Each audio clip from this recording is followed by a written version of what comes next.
Professor Rajendra Singh विरासत, इनके नाम के आगे हुजूर अभी तशरीफ रखे। मैं ज़्यादा वाकिफ नहीं हूँ आपसे, एक आध सेमिनार में इससे पहले मैं आपकी खिदमत में पहुँचा तो सूरत आशना है आप मेरे। इन आपके नाम के साथ जाहिर है जो ऑर्गेनाइजर्स हैं उन्होंने लिखा है इंडिपेंडेंट थिंकर, तो बड़ा बड़ा अच्छा नाम है ये, अच्छा आपकी क्वालिफिकेशन। लेकिन मैं एक बात आपसे अर्ज कर दूं, और जिन्होंने लिखा है उनसे अब तक जिन्होंने पेपर पढ़ा है वो सब इंडिपेंडेंट थिंकर है। Nobody of them, I don't feel that anybody of them was a committed thinker. No. तो भारत प्लीज, मुझे बहुत खुशी है कि आप तशरीफ लाए हैं और इतने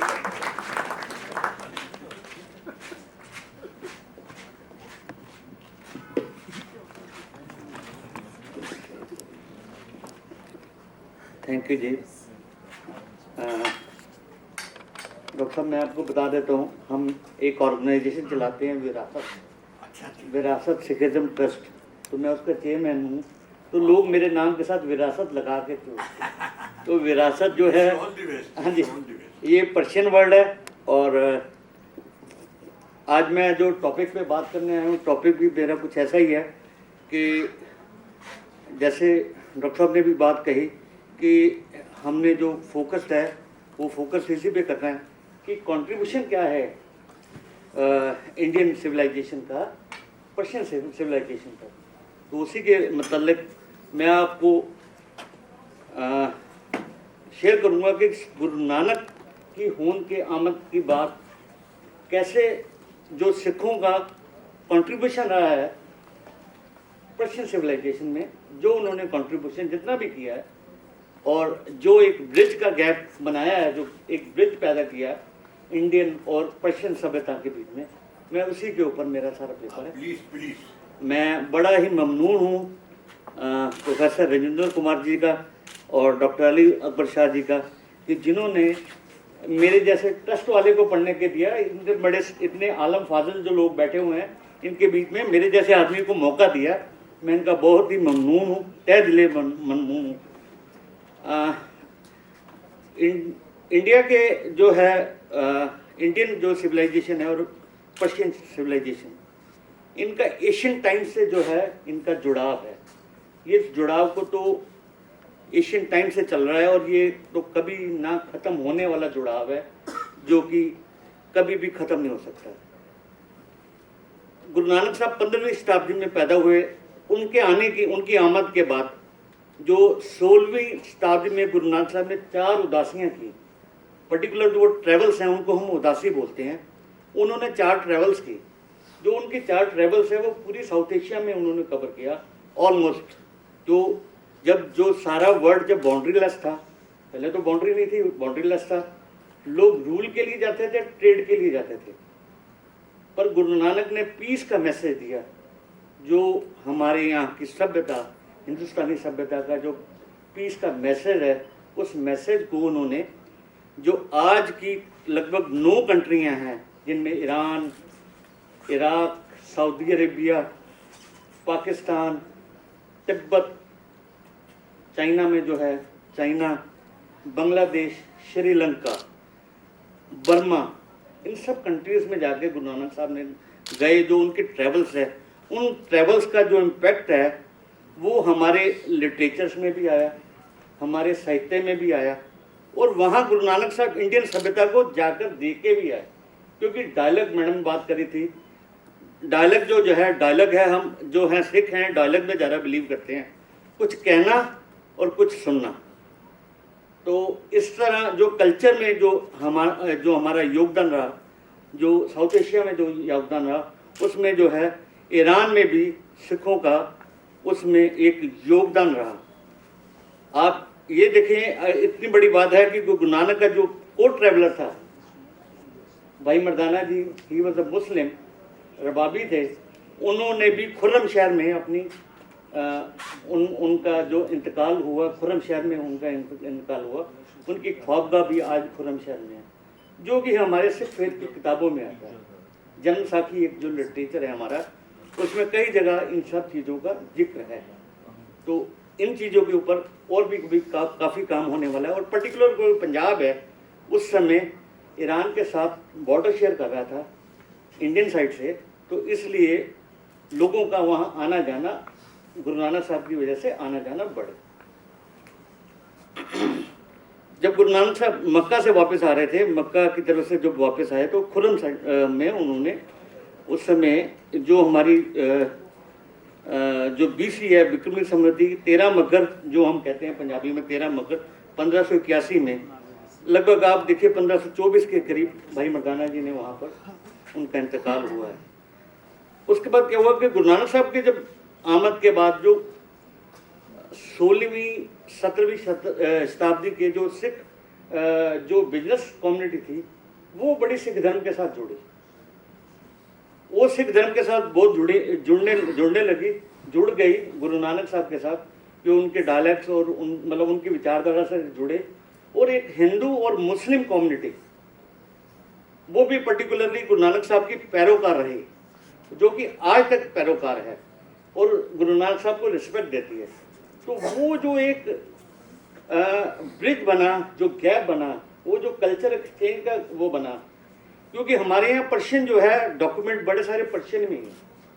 हमारे जितने भी गुरु साहबान हुए हैं उनके भी बड़े डॉक्यूमेंट हैं, उनकी भी बड़ी रचनाएं हैं जो कि पर्शियन में भी हैं।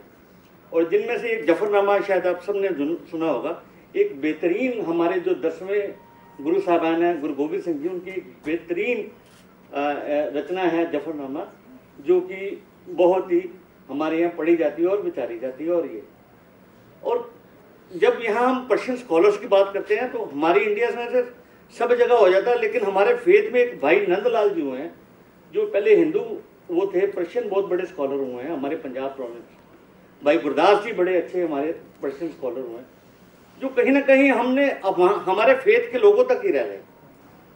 वो हम शायद डायलॉग ना करने की वजह से वो दुनिया में नहीं आ पाए या हम आगे नहीं आ पाए।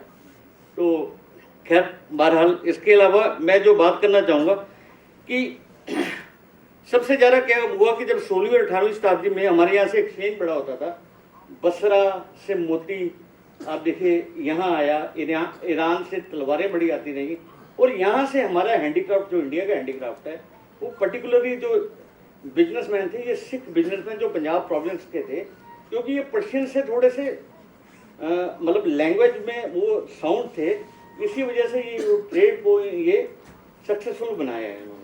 जब देखिए लैंग्वेज एक बाहर रहती है, आज भी हम जब पेपर सबमिट कर रहे हैं तो इंग्लिश में सबमिट कर रहे हैं, कहीं बोल रहे हैं तो पर्शियन बोल रहे हैं, कुछ वर्ड पर्शियन के बोल रहे हैं, कुछ इंग्लिश के बोल रहे हैं, तो एक लैंग्वेज एक बार बन जाती है कहीं कभी ना कभी, और उसकी वजह से शायद किसी को उबासियाँ भी आ रही होंगी, और जो जब समझ नहीं आता तो ये बड़ा एक लैंग्वेज एक बार होती है, तो उस बार को कहीं ना कहीं इस चीज़ ने ख़त्म किया।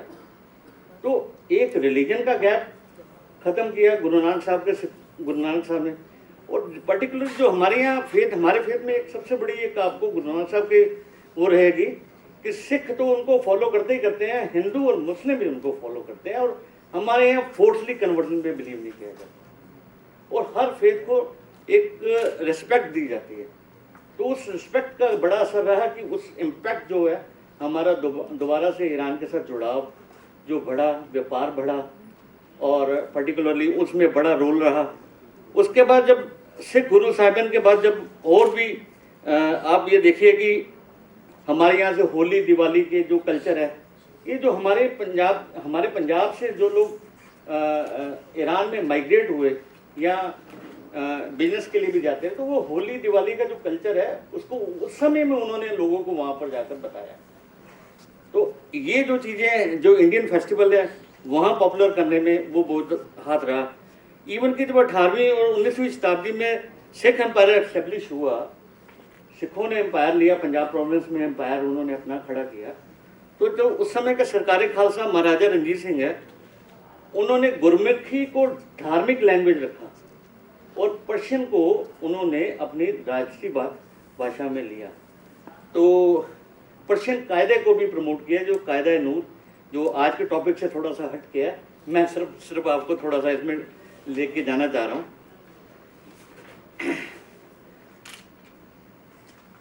तो जो जब बॉर्डर शेयरिंग में हो, लैंग्वेज प्रॉब्लम ना रह जाए, तो ट्रेड का प्रमोशन उन दिनों में ऐसा हुआ जो अनफॉर्चुनेटली डॉक्यूमेंटेड कम है। इसके ऊपर काम करने की बहुत ज़रूरत है, क्योंकि हमारे यहाँ पंजाब मतलब पर्शियन स्कॉलर्स हैं, हमारे पास लिटरेचर काफ़ी सारे बड़े हुए हैं पर्शियन में, खलड़े बहुत पड़े हुए हैं, लेकिन उसके ऊपर काम करने की बड़ी ज़रूरत है अभी तक।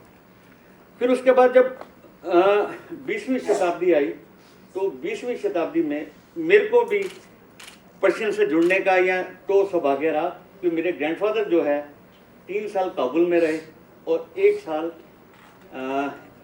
जद्दान में, कोयटा से जो जद्दान का जो काम चल रहा था उन दोनों में वो लोग गए।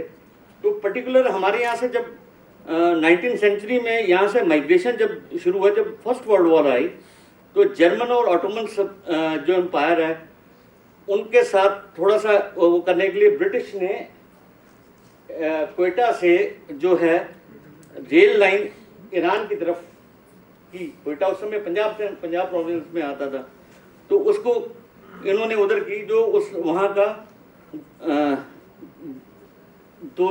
दोजाब जो है, जो पर्टिकुलर जो ईरान में स्टेशन है जिसको जद्दान के नाम से जाना जाता है। और बड़ी मजे की बात है, ये 1930 के रजा शाह पहलवी जी हैं जिन्होंने इस चीज़ को डॉक्यूमेंटेड किया कि he said कि as the story goes, he asked some locals about the turbaned men and was told that they are jihadis or holy men from Hind. The small town they called Dozab was renamed Jaddan. तो जाहिदान जो है वो जाहिदान जो नाम उस जगह को पड़ गया, क्योंकि सिख वहाँ पर बिजनेसमैन चले गए और वर्कर्स काम करने वाले चले गए और कुछ ब्रिटिश आर्मी के साथ सिख वहाँ गए। तो इसकी वजह से जाहिदान में और ये इधर वहाँ से हमारा कल्चर भी एक्सचेंज हुआ और कुछ ना कुछ बिजनेस और व्यापार के लिए भी।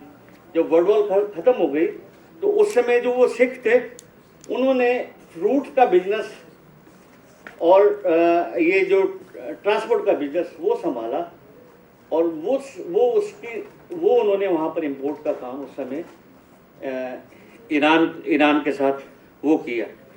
एक चीज़ और मैं आपको बताऊं सर कि बैंकिंग जो ये पर्टिकुलर मेरे ग्रैंडफादर ने हमें किया, और मैंने ये 2001 में भी एक ट्रिब्यून का में आर्टिकल छपा था।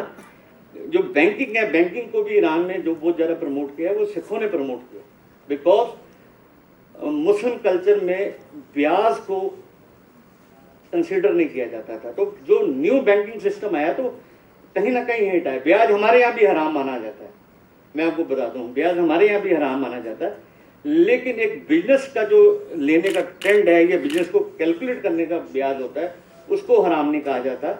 हराम उसको कहा जाता है जो किसी का खून चूसने के लिए ब्याज लिया जाए। तो ये कहीं ना कहीं जो सिखों में एक नवेकलापन था, ये सिस्टम था, वो उनको वहाँ पर एस्टेब्लिश करता गया। तो आप ये देखिए कि 2001 में जो आर्टिकल छपा द ट्रिब्यून में, उसमें सरदार साहब सिंह जो हैं उन्होंने हिंद ईरान बैंक को एस्टेब्लिश किया, जो कि the bank was existing operation in Iran and India but was liquidated in the later 1950 में वो बैंक बंद हुआ। तो ये एक बड़ी जो है सिखों का कंट्रीब्यूशन आप देखेंगे ईरान में। उन्होंने जो एक समाज में जो भारतीय समाज के चेंजेस थे उन चेंजेस को वहां तक पहुंचाने की कोशिश की।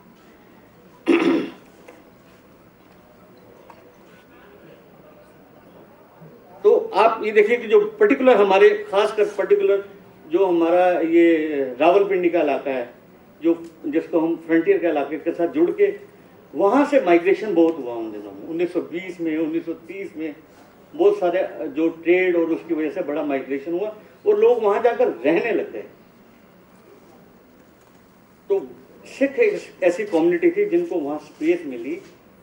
सिख और हिंदू भी मतलब काफ़ी जो गुरु नानक के पैरोकार थे पर्टिकुलर, वो वहाँ जाकर उनको बहुत ज़्यादा स्पेस मिला और वो रहने का भी उनको, जब वो रहने से तो लोगों में इंडियन कल्चर का, इंडियन फेस्टिवल का जो इम्पैक्ट है, अगर आज फिल्में आप देखते हैं, फिल्में भी अगर कहीं ना कहीं वहाँ गई हैं, इम्पोर्ट एक्सपोर्ट का बिजनेस उन्होंने भी क्योंकि पर्टिकुलर हमारी कम्युनिटी में ज़रा बिजनेस में ज़रा बिलीव करते हैं, तो वो वहाँ जाकर उन्होंने वहाँ एम्पायर एस्टेब्लिश किए और ईरान को इंडिया के साथ जोड़ा और बाकी यूरोप कंट्रीज के साथ भी जोड़ा।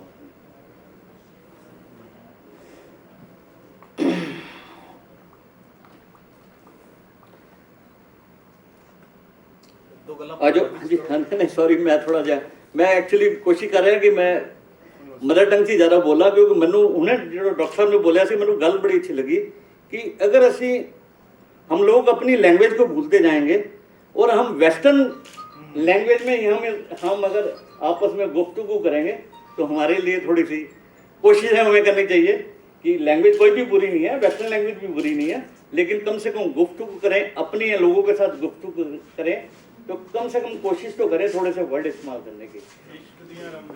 इश्क रमज़ान, बिल्कुल ठीक है जी, इश्क दिया रमज़ान कोई कोई जानता। तो आप देखिए कि ये इसके ऊपर वाशिंगटन पोस्ट में भी ये आया कि 26 दिसंबर 1979 में देवर अराउंड 256 इन जदान was owned motor part distributor, construction firm, import, export companies. Although they have helped build a large part of the Jadaan, the Sikh have remained a tight knot community separate from the other groups. A small and successful community living alongside a poor majority. The Sikh have been fortunate to remain the protect minority. Religious leader of the Baluchis and Sistanis have the traditional assured the Sikh of a secular life in Jadaan. So it is not our interest to get involved in politics, said Mahinder Singh Sahni. ये महेंद्र सिंह साहनी का बयान है कि उन्होंने ये बोला कि हम यहाँ ये पॉलिटिक्स करने नहीं आए, हम यहाँ पर बिजनेस करने आए हैं और हमें प्राउड है। और मैं एक चीज़ देखूँ कि आज भी हमारे यहाँ से कुछ लोग जो उधर से माइग्रेट होकर आए अफगानिस्तान से और इधर से, वो सबसे पहले अपने आप को पर्शियन कहते हैं, अपने सिखिज्म को वो सेकंड वो करते हैं, वो कहते हैं सबसे पहले कहते हैं हम पठान सिख हैं जी। तो हमें भी बड़ा पहले ये लगता है कि ये मतलब ये देखिए कि कितना उनको वो प्राउड फील करते हैं। और ये जो कल्चर एक्सचेंज और इस चीज़ के बिजनेस का इम्पैक्ट है, वो हमारी जो सिख कम्युनिटी, जो एक बड़ी छोटी सी कम्युनिटी है, माइक्रो कम्युनिटी ईरान में बची है, तो उसने एक बड़ा अच्छा अपनी होंद, जितनी उनकी होंद है उससे कहीं ज़्यादा उन्होंने बिजनेस लिया उसको। इसी के साथ मैं ख़त्म करना चाहूँगा। और इसकी इम्पोर्टेंस आप थोड़ा सा हम देखते हैं, पर्शियन की इम्पोर्टेंस थोड़ी सी हमारे यहाँ बड़ी है।